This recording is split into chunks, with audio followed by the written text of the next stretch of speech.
Hi hello ನಮಸ್ಕಾರ ಸ್ನೇಹಿತರೆ. ಏನಪ್ಪ ಆಗ್ತದೆ ಇಲ್ಲಿ ಫೈನಲಿ ಭಾನುಮತಿಯ ಕುಡಿ ಎಂಟ್ರಿ ಕೊಡ್ತದೆ. ಆಗಿದ್ದೇನು ಭಾನುಮತಿಯ ಜೈಲಿಂದ ಆಚೆ ಬರ್ತಾರೆ, ಹೊಸ ಕತೆ ಶುರುವಾಗಿದೆ. ಏನಾಗುತ್ತೆ ತಿಳ್ಕೋಬೇಕು ಅಂದರೆ ಈಗಲೇ ನಮ್ಮ ಈ ಚಾನಲ್ನ ಸಬ್ಸ್ಕ್ರೈಬ್ ಮಾಡಿ, ಹಾಗೆ ಈ ಒಂದು ವಿಡಿಯೋವನ್ನು ಪೂರ್ತಿಯಾಗಿ ನೋಡಿ. ಇಲ್ಲಿ ಗೀತಾ ವಜ್ರಿ ಇಬ್ಬರು ಕೂಡ ರುದ್ರಾಪುರಕ್ಕೆ ಹೋಗಿ ರುದ್ರಾಪುರದಲ್ಲಿರ್ತಕ್ಕಂಥ ಸಮಸ್ಯೆನ ಬಗೆಹರಿಸ್ತಾರೆ. ಸಮಸ್ಯೆ ಬಗೆಹರಿಯುತ್ತೆ. ಈ ಕಡೆ ಸೂರ್ಯಪ್ರಕಾಶ್ ಅವರ ಆತ್ಮಕ್ಕೆ ಶಾಂತಿ ಸಿಗತ್ತೆ, ಮುಕ್ತಿ ಸಿಗತ್ತೆ. ಸೂರ್ಯಪ್ರಕಾಶ್ ಅವರ ಮರ್ಯಾದೆ ಅಂಟಿದಂತಹ ಕಳಂಕವನ್ನು ವಿಜಿ ಮತ್ತು ಗೀತಾ ಇಬ್ಬರು ಕೂಡ ಸೇರಿಕೊಂಡು ಶೇಖರ್ ಅವರ ಸಹಾಯದಿಂದ ತೊಲಗಿಸ್ತಾರೆ. ಈ ಕಡೆ ತನ್ನ ತಂದೆಯ ಬಗ್ಗೆ ಹೆಮ್ಮೆಯಿಂದ ಹೇಳ್ಕೊತಿದ್ದಾನೆ ವಿಜಿ. ಯಾಕಂದರೆ ತನ್ನ ಅಪ್ಪ ಯಾವತ್ತೂ ಕೂಡ ಜನಸೇವೆಗೆ ಇದ್ದವರು ಅನ್ನೋದು ಅನುಭವ. ಜೊತೆಗೆ ಅಲ್ಲಿ ಮಹಿಗೆ ಕೂಡ ತನ್ನ ತಂದೆನ ಸಾಯಿಸಿದ್ದು ಸೂರ್ಯಪ್ರಕಾಶ್ ಅಲ್ಲ ಅಂತ ಹೇಳಿ ತನ್ನ ತಪ್ಪಿನ ಅರಿವಾಗಿದೆ, ಕ್ಷಮೆಯನ್ನು ಕೇಳ್ತಾಳೆ.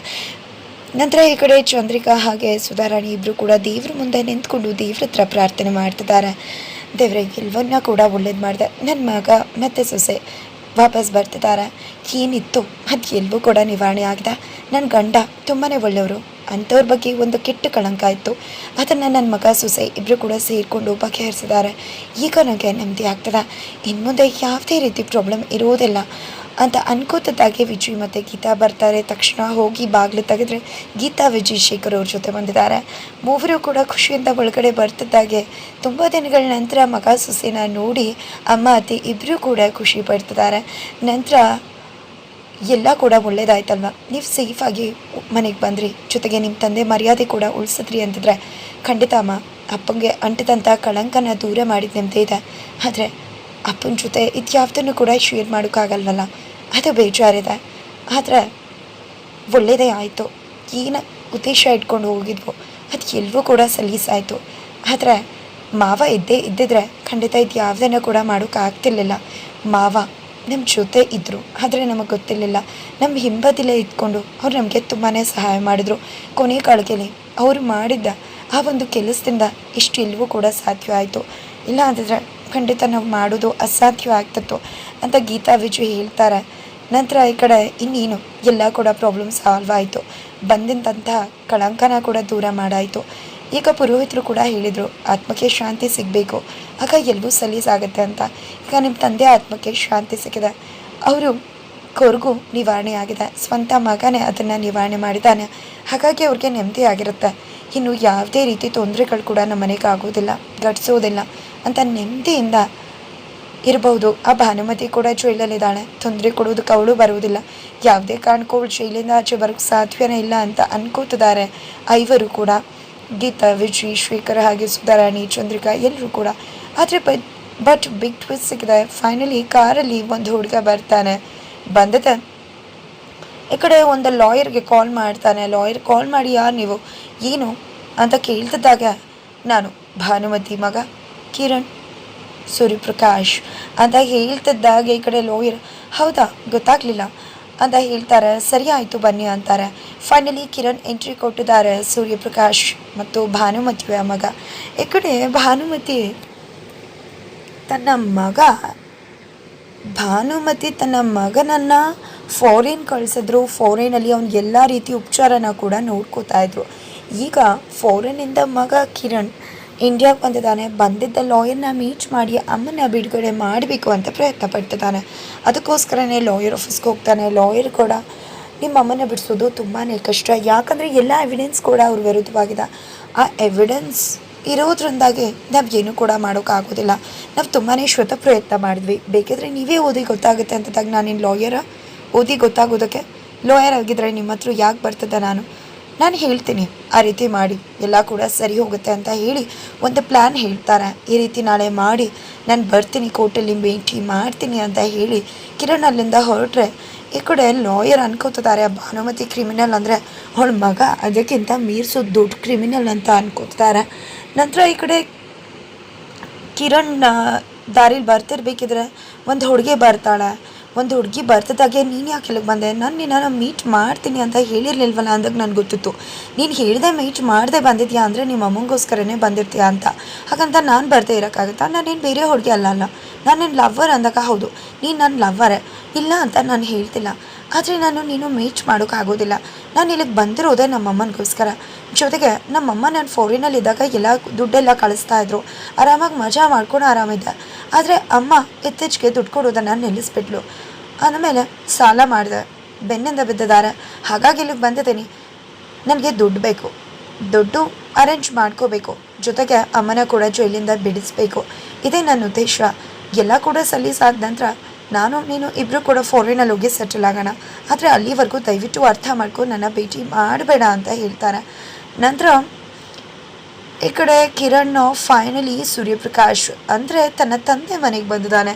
ಈ ಕಡೆ ಮನೆಯವರು ಎಲ್ಲರೂ ಕೂಡ ಖುಷಿಯಿಂದ ಮಾತಾಡ್ತಾ ಇರಬೇಕಿದ್ರೆ ಕಿರಣ್ ಎಂಟ್ರಿ ಕೊಡ್ತಾನೆ.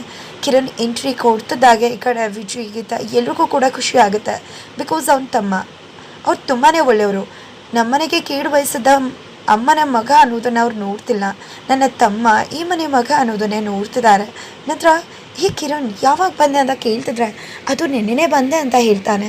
ನಿನ್ನೆನೇ ಬಂದು ಇವತ್ತು ಬರ್ತಿದ್ಯಾ, ಎಲ್ಲಿದ್ದ ಅಂದಾಗ ಹೀಗಿರಲಿ ಹೋಟೆಲಲ್ಲಿದ್ದೆ, ಈ ಮನೆಗೆ ಹೇಗೆ ಬರಲಿ, ನನ್ನಮ್ಮ ಎಷ್ಟೆಲ್ಲ ನಿಮಗೆ ತೊಂದರೆ ಮಾಡಿದಾಳ, ಅಷ್ಟೆಲ್ಲ ತೊಂದರೆ ಮಾಡಿದ ಮಗ ನಾನು ಈ ಮನೆಗೆ ಯಾವ ಮುಖ ಹೊತ್ಕೊಂಡು ಬರಲಿ ಅಂದಾಗ ಇದು ನಿನ್ನ ಮನೆ ಕಣೋ, ನೀನು ಕೂಡ ಈ ಮನೆ ಮಗನೇ, ಆ ರೀತಿ ಯಾಕೆ ಅನ್ಕೋತೀಯ, ಆ ರೀತಿ ಏನೂ ಅನ್ಕೋಬೇಡ. ಅಮ್ಮ ಆ ರೀತಿ ಮಾಡಿದ್ರು ಅಂತ ಮಗನೂ ಕೂಡ ಹಾಗೆ ಇರಬೇಕು ಅಂತಿಲ್ಲ ಅಲ್ವಾ. ನೀನು ಅಪ್ಪನ ಮಗ, ನನ್ನ ತಮ್ಮ, ನೀನು ಈ ಮನೆ ಮಗ, ನಿನಗೂ ಕೂಡ ನನ್ನಷ್ಟು ರೈಟ್ಸ್ ಇದೆ ಅಂತ ಹೇಳ್ತಿದ್ದಾನೆ. ವಿಜಯ್ ಮಾತ್ರ ಅಲ್ಲ, ಈ ಕಡೆ ಗೀತಾ, ಚಂದ್ರಿಕಾ ಅವರು ಹಾಗೆ ಸುಧಾರಾಣಿ ಎಲ್ಲರೂ ಕೂಡ ಅದೇ ಮಾತನ್ನು ಹೇಳ್ತಾರೆ. ಎಷ್ಟು ದೊಡ್ಡ ಮನಸ್ಸು ನಿಮ್ಮದು, ಎಷ್ಟು ದೊಡ್ಡ ಮನಸ್ಸಿಂದ ಯೋಚನೆ ಮಾಡ್ತಿದ್ದಾರೆ. ನನ್ನಮ್ಮ ನಿಮಗೆ ಎಷ್ಟೆಲ್ಲ ತೊಂದರೆ ಕೊಟ್ಟಿದ್ದಾರೆ, ಅವಳ ಮಗ ನಾನು, ಆದರೂ ಕೂಡ ನನ್ನನ್ನು ಎಷ್ಟು ಪ್ರೀತಿಯಿಂದ ಮಾತಾಡಿಸ್ತಿದ್ದಾರೆ. ಇಲ್ಲೇ ಗೊತ್ತಾಗುತ್ತೆ ನೀವು ಎಷ್ಟು ಒಳ್ಳೆಯವರು ಅಂತ ಹೇಳ್ತಿದ್ದಾರೆ. ಸರಿ, ನಾನು ಹೊರಡ್ತೀನಿ ಅಂದಾಗ ಎಲ್ಲಿಗೆ ಹೋಗ್ತಿದ್ಯಾ, ಇಲ್ಲೇ ಬಂದಿರಬೇಕು ನೀನು, ಯಾವುದೇ ಕಾರಣಕ್ಕೂ ಹೊರಗಡೆ ಇರಬಾರ್ದು ಅಂತಾರೆ. ಸರಿ, ನೀವು ಎಷ್ಟು ಒಳ್ಳೆಯವರು, ನಿಮ್ಮ ಜೊತೆ ಇದ್ದರೆ ನನಗೂ ಕೂಡ ಒಂದಷ್ಟು ಒಳ್ಳೆಯ ಗುಣಗಳು ಬರುತ್ತೆ, ನಾನು ಕೂಡ ಒಳ್ಳೆ ರೀತಿ ಬದಲಾವಣೆ ಆಗ್ಬೋದು, ಖಂಡಿತ ಬರ್ತೀನಿ, ಹೋಗಿ ಹೋಟೆಲ್ನ ವೆಕೆಂಡ್ ಮಾಡಿ ಬಟ್ಟೆ ತೊಗೊಂಡು ಬರ್ತೀನಿ ಅಂತ ಹೇಳಿ ಈ ಕಡೆ ಕಿರಣ್ ಮನೆಯಿಂದ ಆಚೆ ಬರ್ತಾನೆ. ಅತ್ತು ನಾಟಕ ಮಾಡಿರ್ತಾನೆ, ಈ ಕಡೆ ಕಣ್ಣೀರು ಓಡಿಸ್ಕೊಂಡಿದ್ದೆ. ಹಾಂ, ಏನೋ ನಾನು ಇಲ್ಲಿಗೆ ಬಂದಿರೋದು ನಿಮ್ಮನ್ನು ಒಳ್ಳೆಯವರು ನಿಮ್ಮ ಜೊತೆ ಇದ್ದು ಇರಬೇಕು ಅಂತಾನ, ನಿಮ್ಮನ್ನು ಸರ್ವನಾಶ ಮಾಡೋದಕ್ಕೆ, ನಮ್ಮಮ್ಮನ ಬಿಡಿಸ್ಕೊಂಡು ಹೋಗೋದಕ್ಕೆ, ಜೊತೆಗೆ ನೀವೆಲ್ಲ ನನ್ನ ಒಳ್ಳೆಯವನು ಅಂತ ಅಂದ್ಕೊಂಡಿದ್ರೆ ಪಾಪಚ್ಚಿ ಅಂತ. ಆದರೆ ನನ್ನ ಪಾಪಚ್ಚಿ ಅಲ್ಲ, ನಾನೊಬ್ಬ ರಾಕ್ಷಸ ಅಂತ ಹೇಳ್ಕೊತಿದ್ದಾನೆ ಕಿರಣ್ಣ ಎಲ್ಲರೂ ಕೂಡ ಒಳ್ಳೆಯವನು, ಅವ್ನು ಕಾಣ್ತಿರೋದೇ ನಿಜವಾದ ಮುಖ ಅಂತ ಅಂದ್ಕೊಂಡಿದ್ದಾರೆ. ಬಟ್ ಭಾನುಮತಿಯ ಮಗ ಯಾವತ್ತಿದ್ರೂ ಕೂಡ ವಿಷಾನೇ ಕಕ್ಕೋದು ಅನ್ನೋದು ಅವ್ರಿಗೆ ಗೊತ್ತಿಲ್ಲ ಪಾಪ.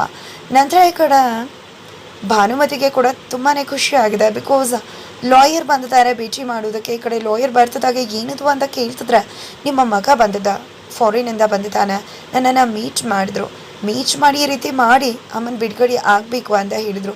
ಏನು ಮಾಡಲಿ ಅಂತ ಕೇಳ್ತಿದ್ರೆ ನನ್ನ ಮಗ ಏನು ಹೇಳಿದಾನೋ ಅದೇ ರೀತಿ ಮಾಡಿ ಅಂತ ಹೇಳ್ತಾರೆ ಭಾನುಮತಿ. ಸರಿ ಅಂತ ಹೋಗಿ ಲಾಯರ್ ಕೂಡ ಹೋಗ್ತಾರೆ. ನಂತರ ಈ ಕಡೆ ನನ್ನ ಮಗ ಬಂದಿದ್ದಾನೆ, ಇನ್ನು ಗೀತಾ, ವಿಜಯ್ ನೀವು ಅನ್ಕೊಂಡಾಗ ಏನೂ ಕೂಡ ಆಗಲ್ಲ, ನೋಡ್ತಾರೆ ನನ್ನ ಮಗ ಹೇಗೆ ಆಟ ಆಡಿಸ್ತಾನೆ ಅಂತ ಹೇಳ್ತಿದ್ದಾರೆ ಭಾನುಮತಿ. ನಂತರ ಈ ಕಡೆ ಗೀತಾ ಮನೆಗೆ ಕೊರಗಂಜಿ ಅಮ್ಮ ಬಂದಿದ್ದೆ. ಈ ಕಡೆ ಗೀತಾ ಹೊರಗಡೆ ಬರ್ತಾಳೆ. ಬರ್ತಿದ್ದಾಗೆ, ನೋಡಮ್ಮ ನಾನು ಇಲ್ಲಿಗೆ ಬಂದಿರೋದು ಎಚ್ಚರಿಕೆ ಕೊಡುವುದಕ್ಕೆ, ನಿಮಗೆ ತೊಂದರೆಗಳು ಶುರುವಾಗ್ತದೆ, ನಿಮ್ಮ ಬೆನ್ನಿಂದನೇ ಅಪಾಯ ಇದೆ, ನಿಮ್ಮ ಸುತ್ತಮುತ್ತನೇ ಅಪಾಯ ಇದೆ, ಆದರೆ ನಿಮಗೆ ಗೊತ್ತಾಗ್ತಿಲ್ಲ, ಎಚ್ಚರಿಕೆಯಿಂದ ಇರಬೇಕಾಗುತ್ತೆ ನೀವು. ಜೊತೆಗೆ ನಡಿಬಾರದ ಘಟನೆಗಳು ನಡೆದೋಗುತ್ತೆ, ತೊಂದರೆಗಳಿಗೆ ಸಿಕ್ಕಾಕೊಂಡ್ಬಿಡ್ತೀರ ನೀವು. ಜೊತೆಗೆ ಇವತ್ತಿನ ತೀರ್ಪು ನಿಮಗೆ ಆಘಾತ ತರುತ್ತೆ, ನಿಮ್ಮ ವಿರುದ್ಧವಾಗಿ ಬರುತ್ತೆ ಅಂತ ಹೇಳ್ತಿದ್ದಾರೆ. ಬಿಕಾಸ್ ಇಲ್ಲಿ ಇವತ್ತು ಭಾನುಮತಿಯ ಕೇಸ್ ಇದೆ. ಈ ಕಡೆ ಮಗ ಲಾಯರ್ಗೆ ಏನೋ ಒಂದು ಹೆಂಚನ್ನ ಕೊಟ್ಟು ಐಡಿಯಾ ಮಾಡಿ ಕೋರ್ಟಿಗೆ ಬನ್ನಿ ಅಲ್ಲೇ ಮೀಟ್ ಮಾಡೋಣ ಅಂದಿದ್ದಾರೆ. ಈ ಕಡೆ ಲಾಯರ್ ಕೂಡ ಭಾನುಮತಿ ಅಂತ ವಿಷಯ ಹೇಳಿದ್ದಾರೆ, ನನ್ನ ಮಗ ಹೇಗೆ ಹೇಳ್ತಾನೋ ಹಾಗೆ ಮಾಡಿ ಅಂತ ಅವರು ಕೂಡ ಹೇಳಿದ್ದಾರೆ. ಹಾಗಿದ್ರೆ ಇಲ್ಲಿ ಕೋರ್ಟಲ್ಲಿ ಏನಾಗ್ತಿದೆ, ಕಣಿಯಮ್ಮ ಕೂಡ ತೀರ್ಪು ನಿಮ್ಮ ವಿರುದ್ಧವಾಗಿ ಬರುತ್ತೆ ಅಂತ ಗೀತಾಗೆ ಎಚ್ಚರಿಕೆ ಕೊಟ್ಟಿದ್ದಾರೆ. ಹಾಗಿದ್ರೆ ಭಾನುಮತಿ ರಿಲೀಸ್ ಆಗ್ತಾರಾ? ಇಷ್ಟು ದಿನ ಭಾನುಮತಿನ ಯಾರೂ ಕೂಡ ರಿಲೀಸ್ ಮಾಡೋಕ್ಕಾಗ್ತಿರ್ಲಿಲ್ಲ, ಅಂಥದ್ರಲ್ಲಿ ಮಗ ಅಂಥ ಐಡಿಯಾ ಮಾಡಿ ರಿಲೀಸ್ ಮಾಡ್ತಿದ್ದಾನೆ, ಅಥವಾ ರಿಲೀಸ್ ಆಗದೆ ಮಧ್ಯ ಪ್ಲ್ಯಾನ್ ಮಾಡಿರಬಹುದು. ಈ ಕಡೆ ಕಿರಣ್ ಫೈನಲಿ ಖತರ್ನಾಕ್ ಕಮ್ಮಗೆ ಖತರ್ನಾಕ್ ಮಗ ಅಂತಾನೆ ಹೇಳ್ಬಹುದು. ಹಾಗಾದರೆ ಏನಾಗುತ್ತೆ ಮುಂದೆ? ಊಹಿಸ್ಕೊಳ್ದಿರೋ ಟ್ವಿಸ್ಟ್ ಆ್ಯಂಡ್ ಟರ್ನ್ ಸಿಗ್ತಾ ಇದೆಯಾ? ಕೇವಲ ಕಿರಣ್ ವಿಜಯ್ ಗೀತಾ ಮನೇಲಿ ಇಟ್ಕೊಂಡು ಬೆನ್ನಿಂದ ಚೂರಿ ಹಾಕೋ ಕೆಲಸ ಮಾಡ್ತಾನೆ, ಅಥವಾ ಅಮ್ಮನ ಕೂಡ ರಿಲೀಸ್ ಮಾಡಿಸ್ಕೋತಾನೆ? ಏನಾಗುತ್ತೆ ತಿಳ್ಕೊಬೇಕು ಅಂದರೆ ಈಗಲೇ ನಮ್ಮ ಚಾನಲ್ನ ಸಬ್ಸ್ಕ್ರೈಬ್ ಮಾಡಿ. ಮುಂದಿನ ವೀಡಿಯೋಗೋಸ್ಕರ ವೇಟ್ ಮಾಡೋದನ್ನು ಮರಿಬೇಡಿ.